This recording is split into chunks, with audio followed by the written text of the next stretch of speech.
All right, everyone, just a quick one. If you've been listening to the pod recently, you know that I've been balls deep in my boxing training and my body is starting to feel absolutely cooked. So to keep myself moving and not feel like I've been hit by a truck every day, I've started using anabolic supplements. They're just proper, no BS supplements, and Nutrition Warehouse has their Anabolics weekend coming up where you can save 30% on anabolics products, and if you spend over $50, you get a free can of Freaked Energy drink. You can get early online access from Thursday the 19th of February, or if you're more of an in-store or online guy, Friday the 20th to Sunday the 22nd, that's where you'll find your savings. If you're training, lifting, boxing, or just want to feel a little bit less broken like myself, now's the time to jump on board with anabolic supplements and Nutrition Warehouse. I appreciate you all. Let's get back to the pod. It's the kid getting words. Podcast on blast, giving you the real talk, no holding back. Can't get any worse, we'll make you see. There's always a silver lining. We'll set you free, so join the movement. Let's change the game with the Can't Get Any Worse podcast. What's going on, everyone? Welcome back to the Can't Get Any Worse podcast. How are we all today? Look, I know I've said this about the last few guests, but this one has been a long time in the making. It has been. I remember, well, let me introduce you first and then we'll go into it. Andrew Taylor, how are you, brother? Appreciate it, man. I'm good. That's good. Before we do dip into it, you're obviously the owner of LiveCo. Yep. You want to say a little bit about LiveCo and then I'll... We're just Australia's deepest A-frames and on a mission to become Australia's best hat company, essentially, yeah. I reckon you're well on your path to get there. We'll dig deep into it. But I remember when I first started the podcast, right, we were just talking about it, 2023, I sat down, I wrote a list of guests, right? Yeah. And I put you on there, and I know we were talking back then, and that's how long it's taken for this to, like, eventuate. And Was that 2 years? Yeah, well, 2026 now, so yeah, come on. Crazy. Yeah, nuts. It's wild. But, genuinely appreciate you coming on. And you've actually, I don't even know if you remember this, like how much time you've wasted with me on social media and shit, like back and forth. Man, I just love it. Like when I'm working, right, I've like always got my computer here and then I've got like Instagram, and I'll just like tap away to people. So you either get me or you don't get me at all. It's either like you'll hear from me like every single day and then you won't hear from me for months and then I'll be back again. And that's probably what you found. 100%. Yeah. No. Well, no, you were pretty consistent with me. Like I was stoked. Like I didn't expect you to reply to the first one. Yeah, dope. Because, you sent me a heap of information about, like, obviously you're big on personal branding and things like that. And just the amount of, like, DMs and stuff you sent me on that, I was absolutely blown away. How good. Yeah, I know. So that shows how much of a good bloke he is, everyone. Appreciate it, man. I just love helping people, bro. Yeah? Always, yeah, man. I think my whole life, am I allowed to swear on this? Sorry. Yeah, 100%. I just love helping people, like, grow. Like if there's something that I know that can help the next person, bro, I'm like, here, take this, learn this. Like I learned this, you should do this too. That's sick. Have you always, like... Yeah, always had that mindset? I think so, because I think like with my growing up and stuff like that, no one really helped me. Okay. And so when I do get a little bit of help, or I know a little bit of something that I can help the next person, I'm like, listen to this, do this. Like I can promise you it will work if you just follow it. Yeah, for sure. So were you all, everything's pretty well self-taught? Like you've 100%. Just had to... No uni, failed high school, failed businesses. And we just everything was 100% self-taught. Yeah, that's awesome. Yeah. That's so good. You just brought up swearing as well, and normally I hit the guests up. I'm like, oh, yeah, okay with swearing and things like that because I use it as punctuation. Oh, right? Bro, it shows expression, and that's one of my favorite things about you. Like, you're such a real business owner. Yeah. Because I've jumped into your TikTok live sometimes as well.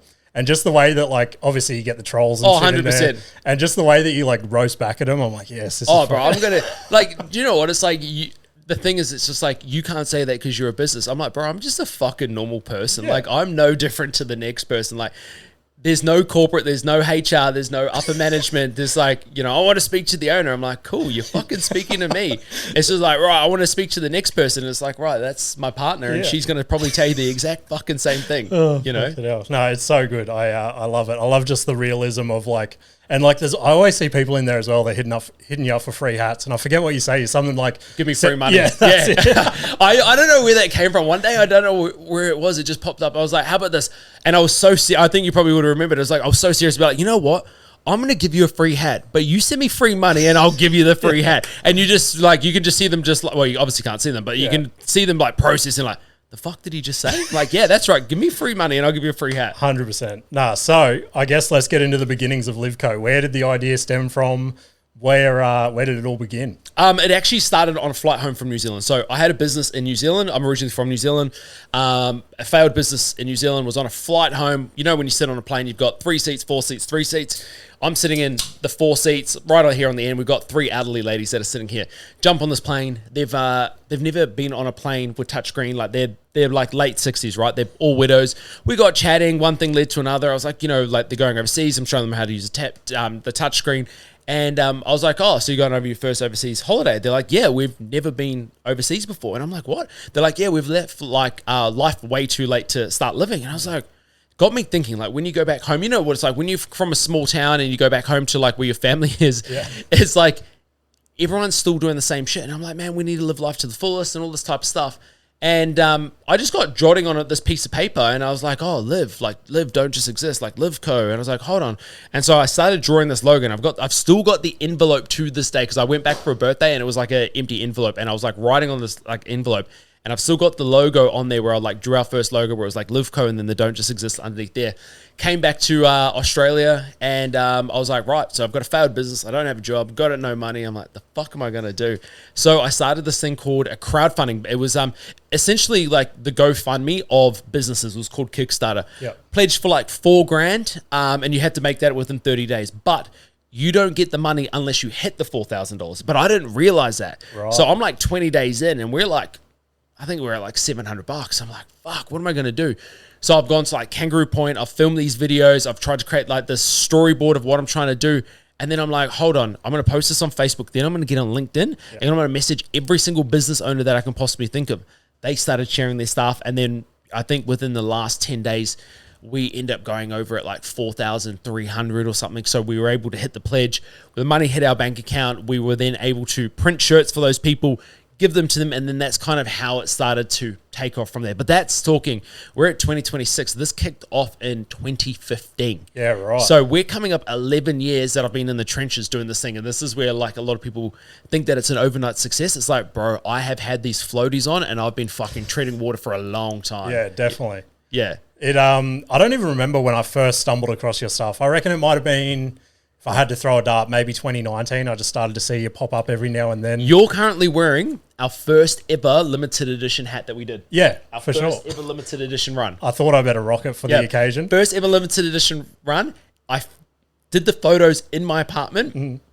We'll go on a little bit of a deep story here. Is my ex-partner had just walked out of me. I had no money to... We've built this business, right? So we've built this business, and then I've lost it all again. My ex-partner's just walked out of me. I'm in this apartment by myself, like thinking the world's ending, and I've got this one hat, and I'm like, fucking, what am I going to do? I'm going to run this as a limited edition drop, and that was that one there. And I remember going to Officeworks and getting the green... you get green paper... And so I like put it in my corner and took photos of it because I knew that in Photoshop I could change the background of it. And I got like all these utensils, but I couldn't actually afford it because I had no money. And so I used the utensils, took the photos, and then took it back to Officeworks. Yeah, right. Please, Officeworks, don't come after me for that. But that's our first ever limited edition drop. Yeah, sick. Well, stoked I can have it on my head. Yeah, that's an OG. Yeah. So the idea got in your head. Was it always just, because you said you had started with shirts and stuff like that. Did you have hats as well? No, we didn't have hats. So cool. We did everything. So like, so we obviously started LiveCo. I went back to working in the fitness industry, was still working because that was my background. Working in the fitness industry, LiveCo was kind of the side hobby for ages. We did everything from like gym wear, because it was like gym wear was popping off. It was like, you know, then it was surf wear, then it was street wear, then it was like, you know, I want to be, you know, we were in City Beach for a little bit. And then I was like, I was wearing all these hats in particular and they just were not big enough for my head. And like, I'm not a big guy, but I've just got an oddly shaped head. Yeah. So I was like, hold on, what if I like design these to be deeper and bigger and all that type of stuff? So we brought these hats out, chucked them up online, and no one brought them. And I've got photos of them at my parents' house where I taken the photos. No one was buying them. And so I was like, fuck, what am I going to do? So I put them on Facebook and I was like, free, all you got to do is pay for the shipping. That's all you pay. $9, you're going to get a hat, and that includes your shipping. Like, I just get rid of them. Not a single person bought them. I was like, what the fuck am I going to do? So I took them offline and I just carried on wearing them. Yeah. And then people were asking me, like, oh, where can I get this hat? I'm like, oh, you can't buy them. Like, we don't. And because I was too embarrassed to say, like, fuck, I've still got the stock. I was like, can't. They're sold out. They're sold out. Then it started to create this demand. And then then all of a sudden I brought in, because I then had gone through the 100 hats that I had at that time, the grey ones, that then I was like, oh, I'll get these black and Vegas gold ones. And got the black and Vegas gold ones, took some photos, chucked them up online, and they sold out. And I was like, oh, fuck, that's a bit weird. Yeah. Did it again, and yeah, fucking...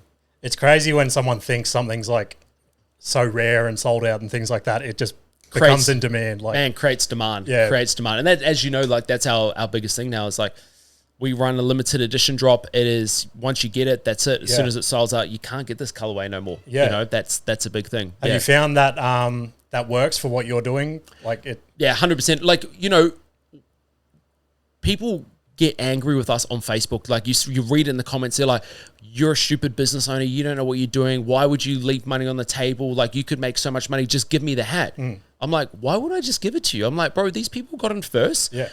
Do you want to be having the same thing that everyone else is wearing? I don't want to be wearing what everyone else is wearing. So we have a number that we purchase, and as soon as they sell out, that's it. They're gone. They're not coming back. And that number is still the same number as back in 2019. Yeah, right. We have not changed it because I'm like, if you truly live and breathe the brand, you'll support us. Definitely. You know, you'll jump on board and you'll grab that colorway. And, you know, it's gone from us taking a month or two to sell out of a colorway to a couple of weeks to a couple of days to 24 hours. Now it's an hour. Yeah. Which is absolutely mind-blowing. And people are like, but buy more stock. I'm like, I can do that, but why? Yeah. For sure, it's working. So, it's working. Like I'm just going to keep it that way, and it's we've just kept it that way ever since, and it's just kind of done its thing. The only just when you're talking about the whole in demand thing, like when people think something sold out, it just goes ballistic. Yeah. I've had a couple of chats to some other podcasting mates and stuff, and a big thing in the podcasting world at the moment is like live shows and stuff like that. And obviously, you see the big dogs do it, and they sell out thousands upon thousands and stuff like that. And I had a chat to them, and they're like, we got like 50 listeners a week. Like we can't do that. And I'm like, find a venue with like 20 seats and all anyone's going to care about on social media is that big sold out sign. 100%. All of a sudden you're a sold out podcast live show. Everyone's going to be like, who is this guy? Like 100%. And that's like, you just got to start that way. It's just like, and this is when like people go to start clothing brands. And I've said it time and time again. It's like when people go to start a clothing brand, right? They want to have the hoodies, the t-shirts, the singlets, the bags. They want to have the full kit and caboodle. They've dropped 30 to 50 grand on it. They've done the photo shoot. They're in 60 grand deep at this point in time. They pop it online, their friends and family buy it, and then they've got nothing. And they've got all this money. I'm like, don't do that, man. Start with one product, keep it exclusive, limited edition run. As soon as it sells out, drop it again and slowly build from there. People don't need to know if you've only sold 10 units. Yeah. They just see the sold out sign, and that's all that matters. Exactly. You know? Yeah. It going way back into my early days, this probably would have been roughly around the same time, maybe 2013, 2014. I actually had a failed hat brand. I've spoken about it on the podcast. Tell me more about this. It's like I've always been a hat fan, right? Yeah. Like since as long as I can remember, I've always had a New Era hat or something like that on my head. And then I got a similar idea. I was like, why don't I make my own hats? And then I stupidly did the opposite of what you just said. Went and bought all these stupid like designs and stuff, imported them all, went and got my logo on it, and same deal. I think they're still sitting under mum and dad's house. Yeah, Like, bro, it's common. I have people come to me all the time. It's like, you know, we just recently had a chick come to me. She just started an activewear brand, and I begged her. I was like, please do not buy too much stock. Just start small. What happened? She brought her the stock, and then now she's, you know, struggling to pay for Facebook ads. And, you know, I'm just like, man, like I told you, like I'm not telling you because I'm not wanting you to be big, and I'm not telling you this because I don't want you to, you know, succeed more. To be honest, I want people to fucking exceed me big time, because then I'm like, I've done my job properly. But it's like, I've been through the trenches. I know exactly how it works. it's I think it just comes down to like just the excitement of it all. Yeah, like you're like, 100%. if this hits, like I need to make sure I've got the stock. Exactly. But it's actually like, I just finished with a meeting down the coast now with one of my mates, and he's just ran out of stock of his product, and he's stressing about it. I'm like, bro, this is the best thing that could ever happen to you. He's like, why? I'm like, just put it as sold out and just leave it. Just, who cares? Like when people, you know, and you've probably seen some of our Facebook ads, it's like, don't be crying in my DMs because you missed out. Exactly. Like, it's not my fault. Like, get in there first. You clearly state the drop times and things like that. Be there, ready to go. Same day, same time, every single month. Yeah. If you can't get that right, bro, that's on you. 100%. Yep. So you mentioned you got a funny size head and things like that. Yeah. So you had to make a deeper hat. Yep. How does that all come about? Like, did you chop up an old hat that you had and you started extending panels and stuff? I had no idea what the fuck I was doing. I had literally no idea. All as I knew is I put this hat on my head and I was like, I just need this to be slightly a little bit deeper. That's all I want. Like, because people can hear on the camera, like if I pull my ears out, bro, I look like Dumble. Me too. Like I'm picking up more signal than Telstra right now. Like, and I'm like, hold on, if I can bring this, and I've still got the videos on Snapchat. This was back in the day when Snapchat was saying of me like, what do you guys think? Like, should I like extend this a little bit more? And people are like, nah, that's dumb. No one's going to buy it. I'm like, okay, well, I'm just going to do it for myself. And it was just, we extended the depth of it, and that was the first starting point.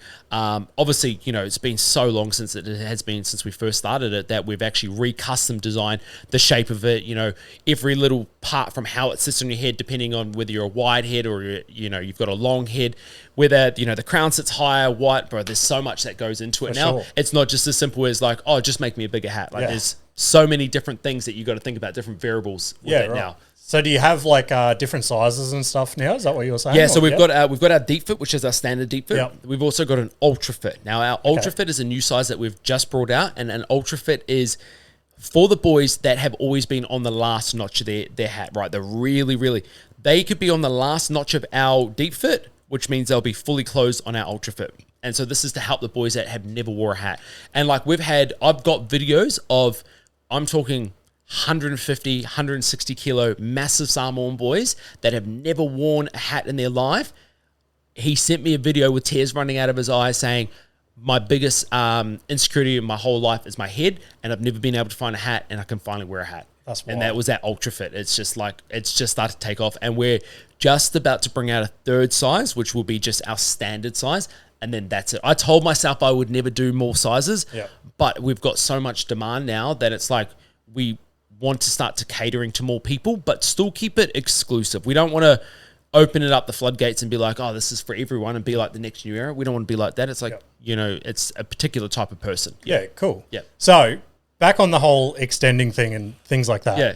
I'm assuming you've got no sort of like seamstress background or anything. So bro, I can't even put a nail in the wall, let alone fucking sew something. Mate, I've seen your hat rack. You did I built that too. I built that. I was watching you do it on I think you were posting on stories and things like that. I'm like, look at this guy I actually built that. I was very proud of that. Yeah. I still remember that day. It was quite funny because I said to my dad, I was like, I'm going to build a big fucking hat wall. He's like, bro, you've got no idea what... And because he's a tradie, so he knows what he's fucking doing. I've got no idea. And I was like, just show up to my house. I want like jigsaws. I want drills. I want all this type of stuff. And he's like, bro, you don't know what you're doing. I'm like, just trust me.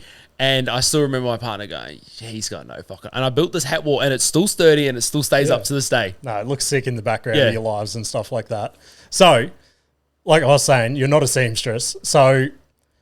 I'm assuming you engaged like someone that knows how to sew or something, or you, or me, the whole thing, everything from like our basketball singlet that I'm rocking right now. So this is obviously one of our basketball singlets. Yeah. Our shorts that I'm wearing right now, I have done the whole thing. That's crazy. And it literally just came down to measurements, like just measuring things. I'm like, okay, if I make this a little bit more wider, how is this going to change the whole trajectory of how it's going to fit on a person and all that type of stuff? That's wild. Yeah. So I've got.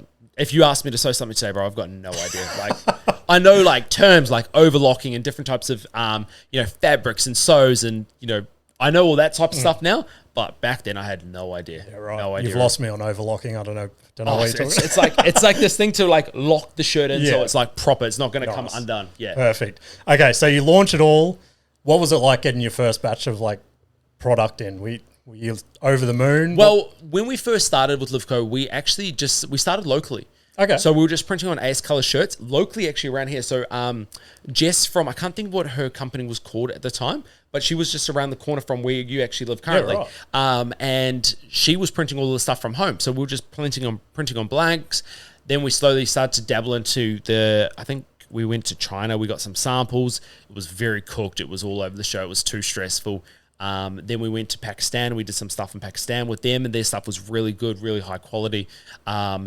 Now, majority of our stuff is manufactured in China. Okay. We still have a small percentage that is manufactured here in Australia, and we're not talking blanks. We're talking fabric is Australian. It's all cut and sewed here in Australia. The whole kit and caboodle from start to finish here in Springwood. That's awesome. That was my whole thing, is to try and keep it here in Australia.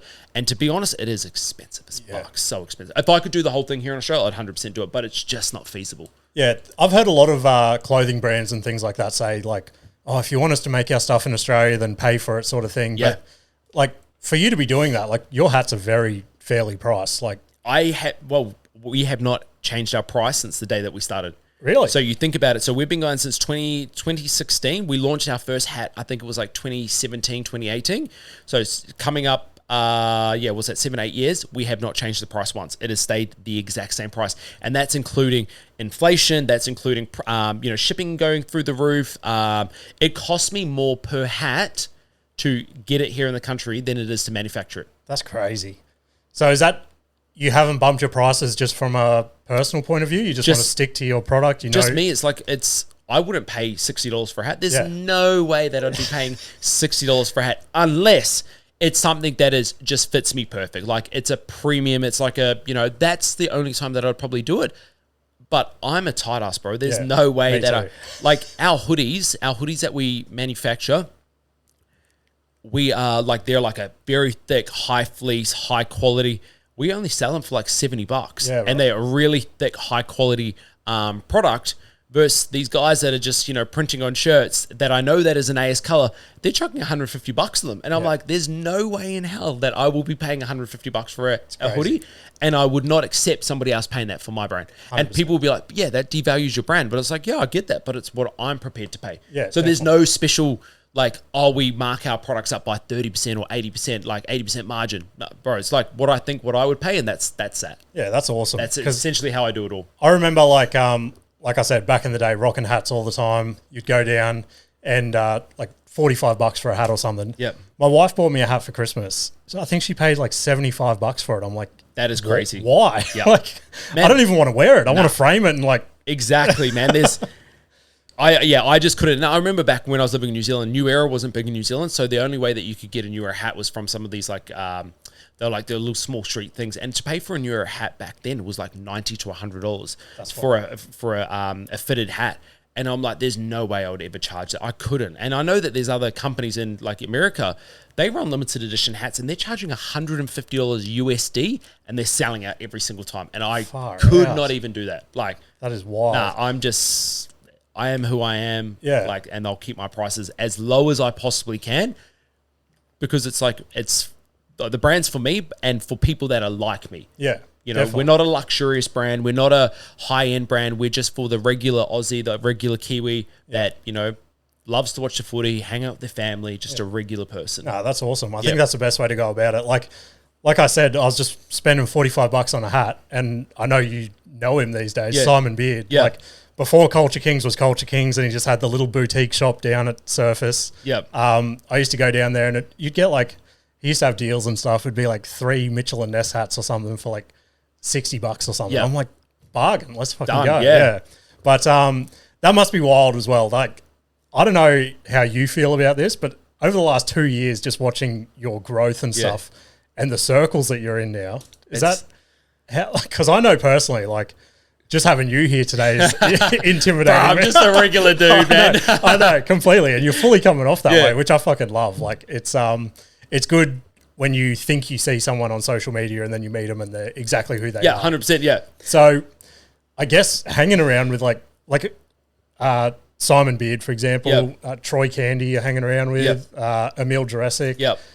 How does it feel to be in a room with one of them? And like, do you know what? It's quite funny. Like, from like before I knew them on social media, it'd be very similar. Like, holy fuck, like that's Simon. Like, holy shit, like that is the goat of streetwear. Like, yes, I'll be honest, I did fanboy a little bit. Cool. But when you have a conversation with them, bro, they're just a regular person. Troy is no different to me and you, to everyone else. Yeah. Like, I have so much respect for that guy now that I work so closely with him.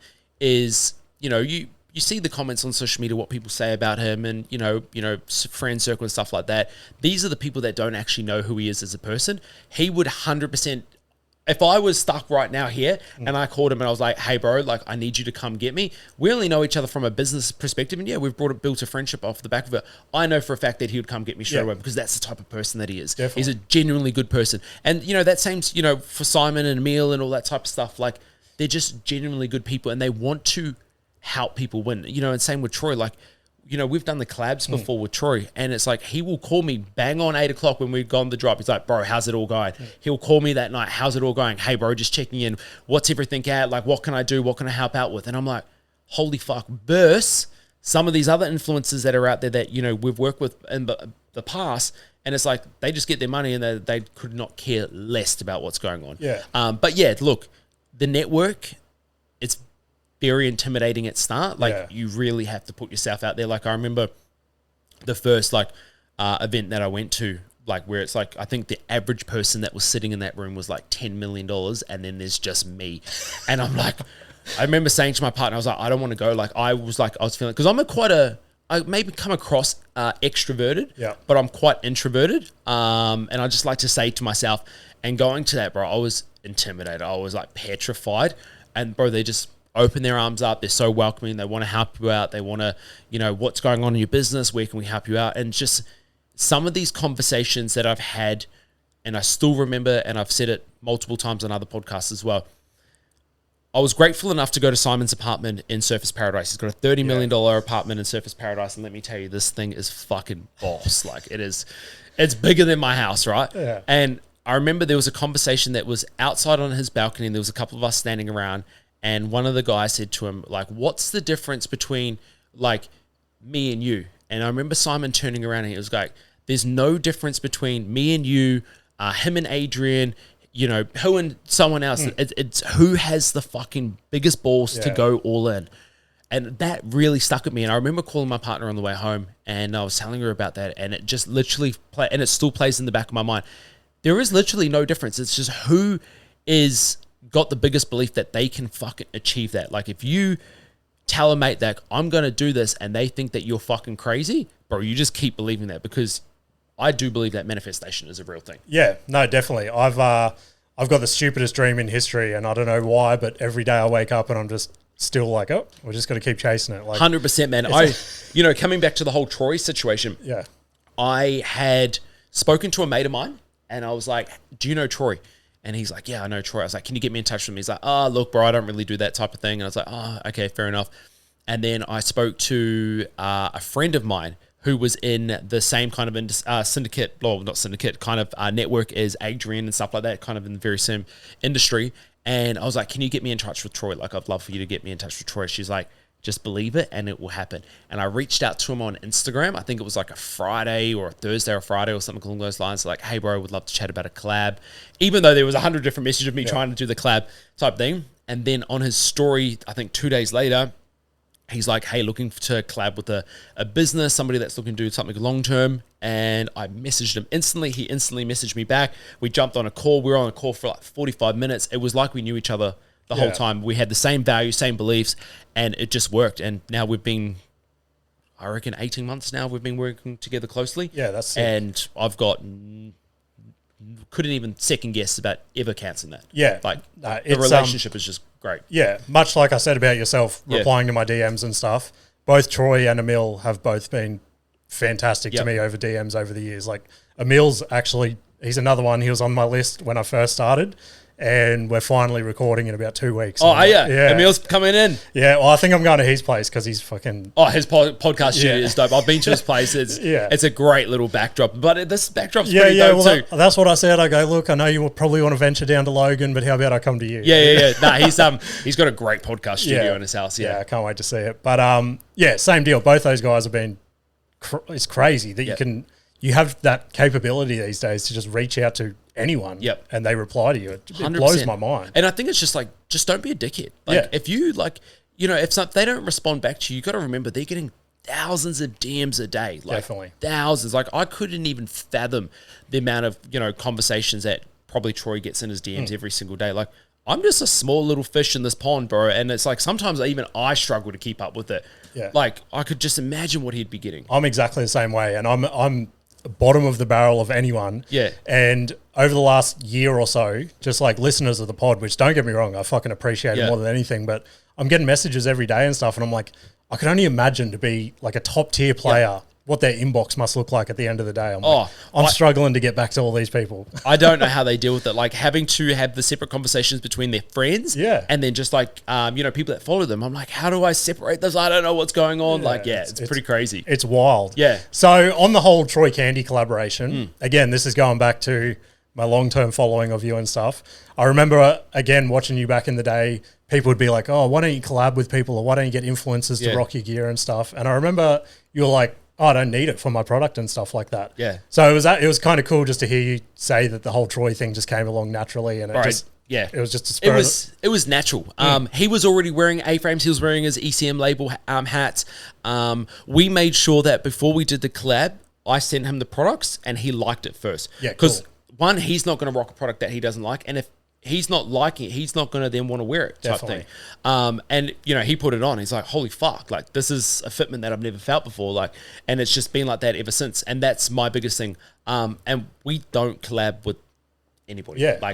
Like, that was my biggest thing. Was like, we've got a product. If you want to buy it, like, why would I give, you know, Sally that's got 100 million followers on social media, you know, all these free hats when I've got Baz down the street that's been supporting me since 2019? Why would I? What about him? Yeah, like, exactly. he's a regular person too. And I learned this off the back of a chick that used to work for me back in the day. Is we tested a few influencers back in the day, and we paid for these, you know, collabs and all that type of stuff. You know, early days, we used to get nothing from them.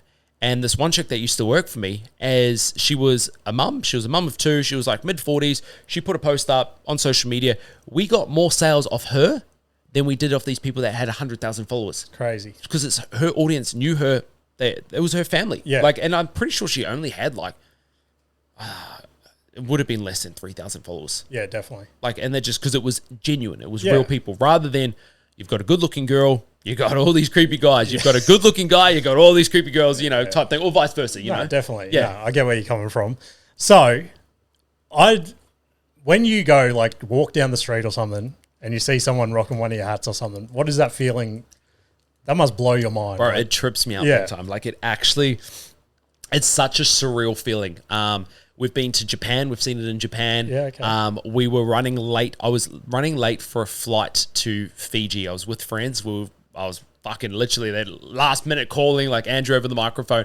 I'm like running through the terminal to catch my flight. Out of the corner of my eye, I see this guy rocking a red LiveCo hat, and I have a brand new one in my bag. And I literally nearly missed my flight to stop, say hello to him, give him the hat to jump on the flight. But man, it's an unreal feeling. Like, even today, was down the coast with some mates, and I pulled in at a 7-Eleven to grab a drink and stuff like that. And this guy pulls up next to me. He's like, "You're the LiveCo guy." I was like, "I am, man. I am." He's like, "Man, nice to meet you." And then I was like, lucky. I actually had a shirt for you. It's now gone to him, because that's my thing. Is like, if I see somebody and they recognize me, if I've got something with me, I'm going to give it to them. Yeah. You know, it's an unreal feeling. And we didn't realize the audience that we had until probably recent. We recently did something at Queensland Raceway for Bus Down Festival. Yep. We don't do pop-up shops. We don't do anything along those lines. And we decided we do it there with Flipside and Troy and all that type of stuff. We decided to, you know, go down there and set this big thing up. We did not know what we were going to expect.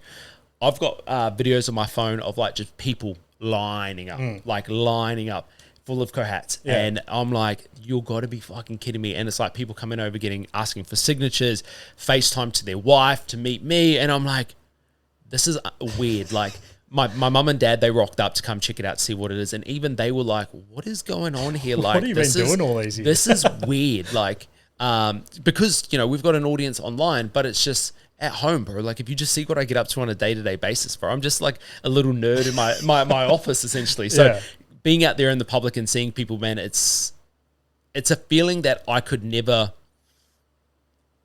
express, because it's like, it gets me every single time. Like, just love seeing people like rocking the LiveCo hat. I know that I personally, like, I'm in Logan, and I reckon, bro, if I had to throw like a stat out there, I reckon maybe, I don't know, 1 in maybe 30 to 40 blokes at the moment has a LiveCo hat on his head. And like, I almost get the feeling of going up to him and just being like, bro, I've seen this guy on his rise and shit. How good is it? And things like that. So I could only imagine just, love that. Like, it's fucking wild. And that's the feeling that's kind of what I wanted to do with like, kind of like the audience that we built, like for yourself and stuff like that. People that have been from the start, like, I want them to feel as though it's their own brand and they're proud to do it as well. You know,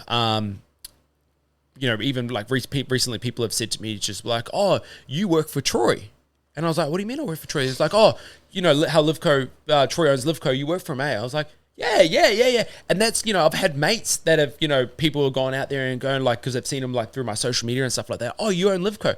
Bro, I could not care. Like, it does not bother me at all. Because I'm like, if they feel a part of the community, bro, that's the best feeling ever. Like if other people that are wearing the hat feel proud to see somebody else wearing the hat, it's like a cultural thing. Like it's fucking sick. Like, that's dope. I think you've built that well. So it's fucking sick. But that pink hat that you launched this week, is that a collaboration with Troy, or that's just no? Okay, well, sweet. I think he wished that we end up doing that collab. Yeah. It's actually funny. I don't know where I came up with that.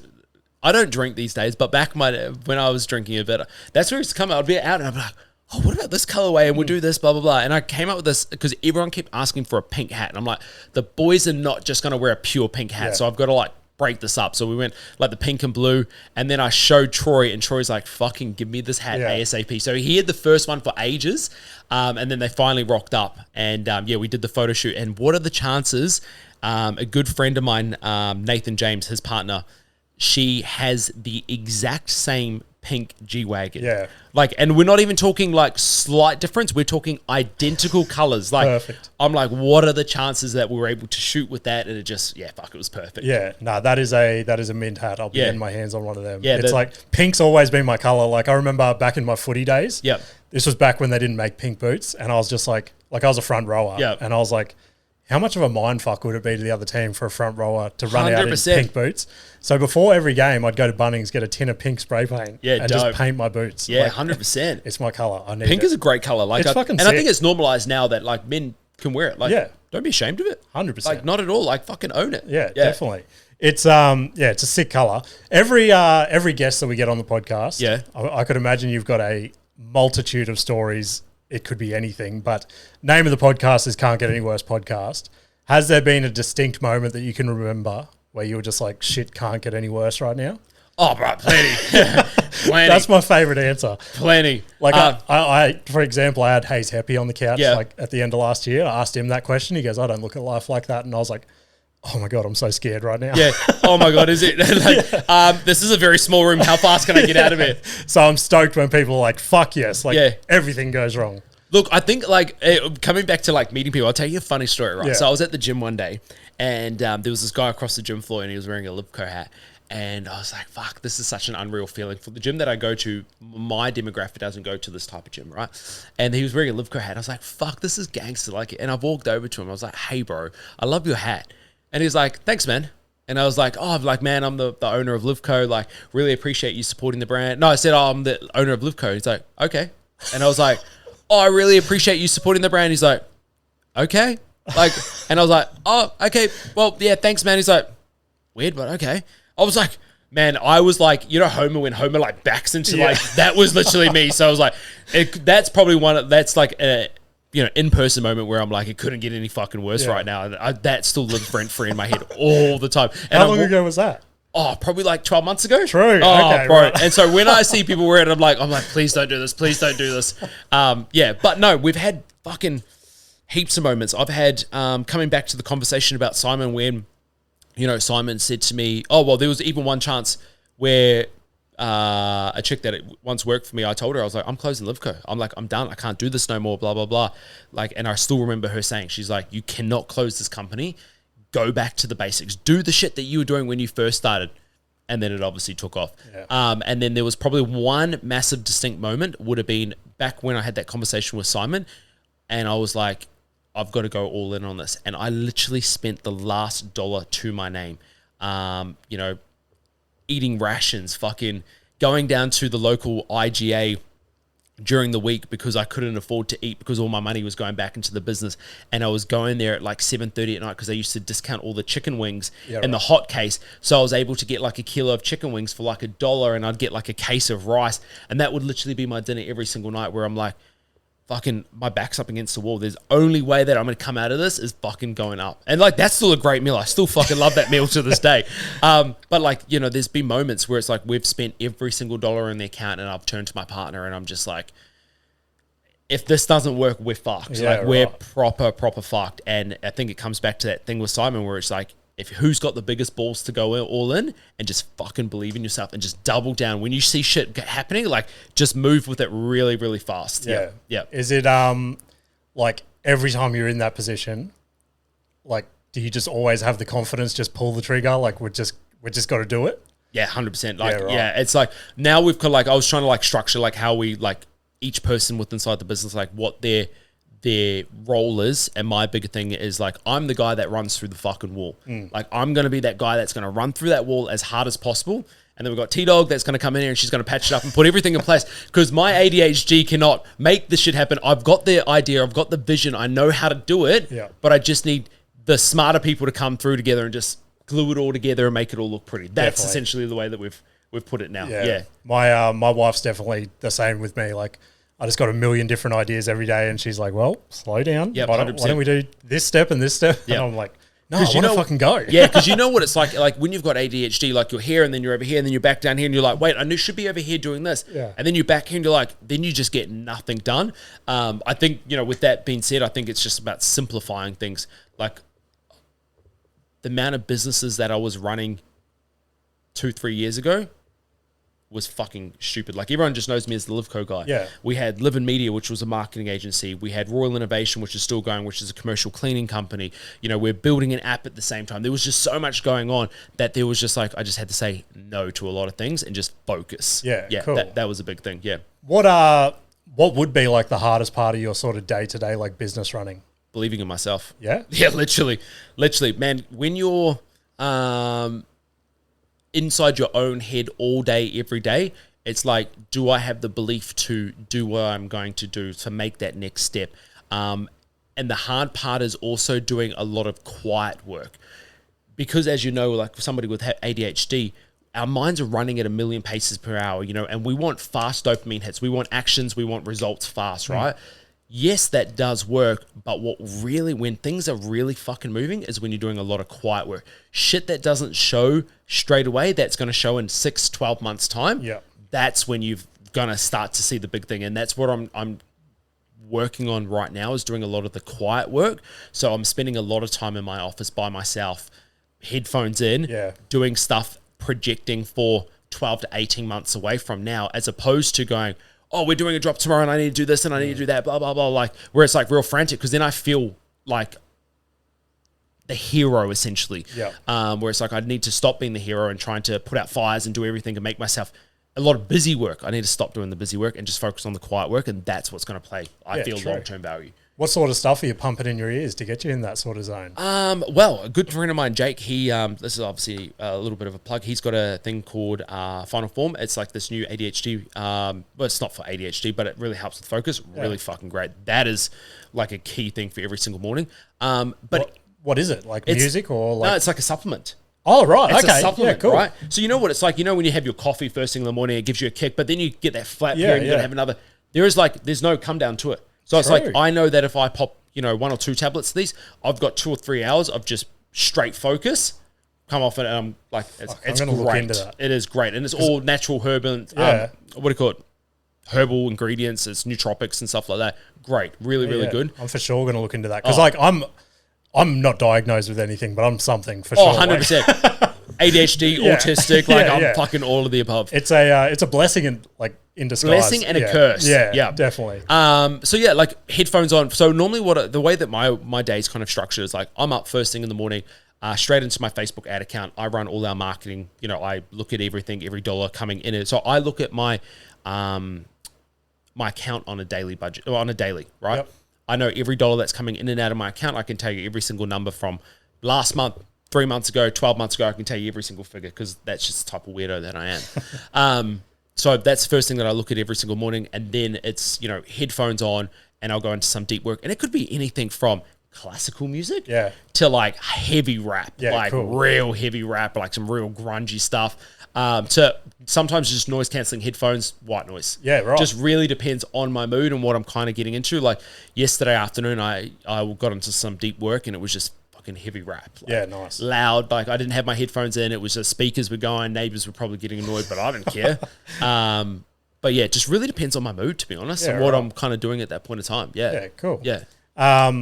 Yeah, it's good to hear someone else that can listen to almost anything, because like everyone's always asked me like, oh, what sort of music do you listen to? I'm like, fucking throw anything on. Like, bro, it depends. Like I just obviously drove back from the coast just now.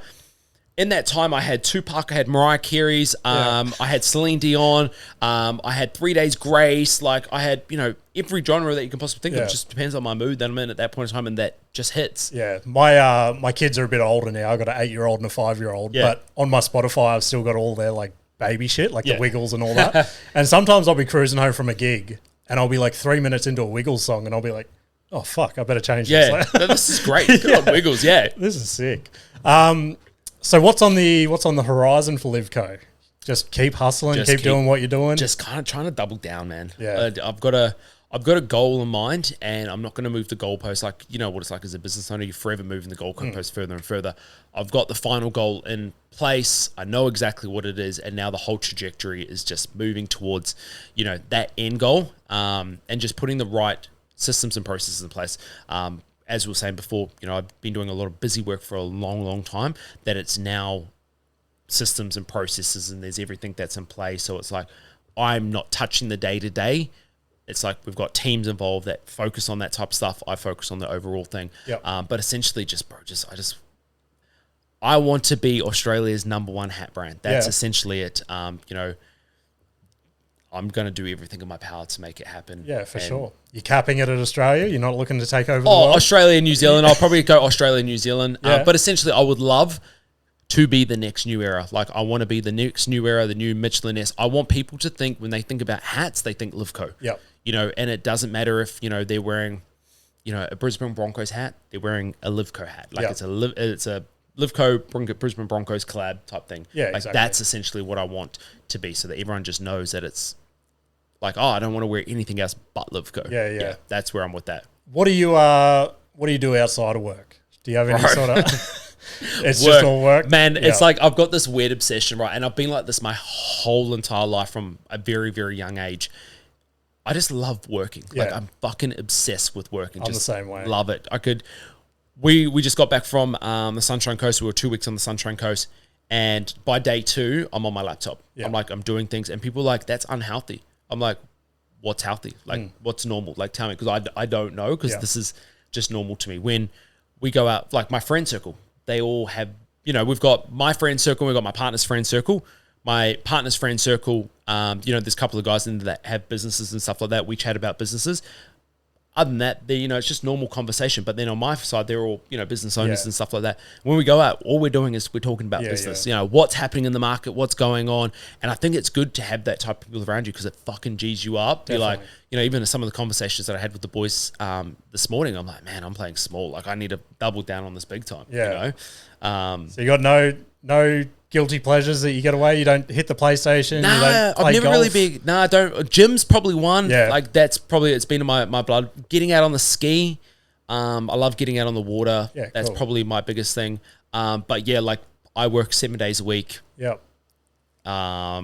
It's a weird I thing. feel you. I'm exactly the same way. If I'm not doing podcast stuff, because like I'm a one-man band, so I do all the recording, all the editing, all the clips, everything. So that keeps me busy enough. And then when I'm not doing that, I'm doing stand-up stuff. And then if I'm not that, I'm like, I still got a full-time job at the same time. Exactly. I got the wife, I got the kids, and it's like, this is my fun. Like, I love it, man. Like, you know what it's like? It's like that little rush, that dopamine. It's like people like sewing and arts and crafts and all that type of stuff. Like, I could not sit there and do that. Like, I'm like, I need to be Googling things. I need to be like, what's happening? And it probably, okay, if we were to think about something that is another passion of mine, it's just learning. Like, I just love learning. Considering I was a terrible student, hated school, failed school, wasn't a really good student, I love learning. Like, I want to know what's going on. I want to understand how things work. Like, for you, with stand-up comedy, I'm like, I want to know how you write your stuff. I want to, like, is it off the flow? Like, how do you do it? Like, give me insight on things, because then it's like, it's more information that I,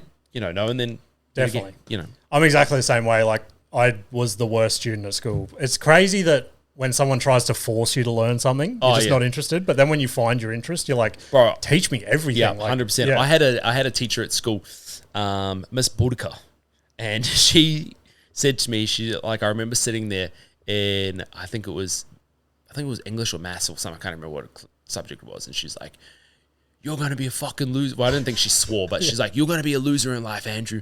If you keep going this way, you're going to be a loser. You're going to be a nobody. You're going to be a blah, blah, blah, blah, blah. And it's funny that now that some of the like my old school teachers are reaching out to me to buy gift vouchers for their kids and all that type of stuff. And it's like, I had a good relationship with some of, you know, my teachers from school, like, you know, like Andrea and Michelle and all that type of stuff. Really, really, they've always supported me throughout the way. But there's just those ones that didn't believe it. It's like, hold on, now your kids are reaching out because they want gift vouchers for Christmas. And it's like, I thought I was going to be that loser in life. Does part of you want to box a hat and just ship it to them? Oh, bro, all the time. All the time. Like, it just... You know, it's just like that fuel when you're younger. Yeah. It's like, you know, I'm going to make this fucking happen. Like, you know, when somebody tells you can't do it, it's like, fucking watch me. I'm going to make this happen. Yeah. Yeah. No, I had plenty of teachers like that as well, but unfortunately I'm not high enough yet to go back and go, well, fuck you guys. Bro, we're just regular. I'm on the same level as you, bro. Yeah, no, I get you. But I reckon that's probably us for this afternoon. I appreciate you again. Where can people find you? Instagram. Send me a DM if you need help with something. Yep. Starting a brand, business, bro. I'll spend time. He'll reply. I can vouch for it. Yeah. But yeah, I genuinely appreciate you stopping by. Oh, thanks, man. And yeah, I'm sure we'll catch up again soon. Done.